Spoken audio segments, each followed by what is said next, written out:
Okay, I'm going to go through a quick little video of how to do the quadratic regression using the app here. So we've got a table of info. So we're going to put this in regression, come up with the equation for it, and see what it looks like.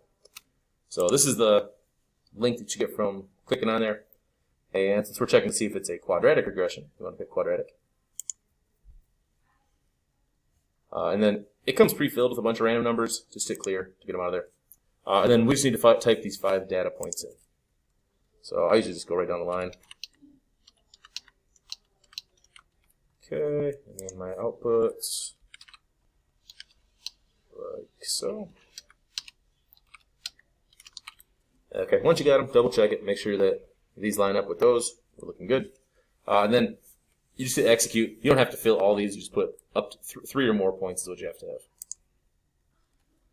Okay, so then we've got down here our equation. So this one I happened to pick was one that has a correlation coefficient of 1, which means it's a perfect correlation.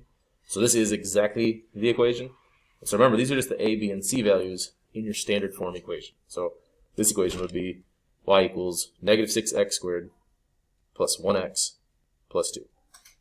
And that's it. That's how you come up with the equation from here. There's a bunch of other information here. It shows you the graph if you want to look at it. Some other random things that you probably don't really care about. But that's what we're looking for. And that's it.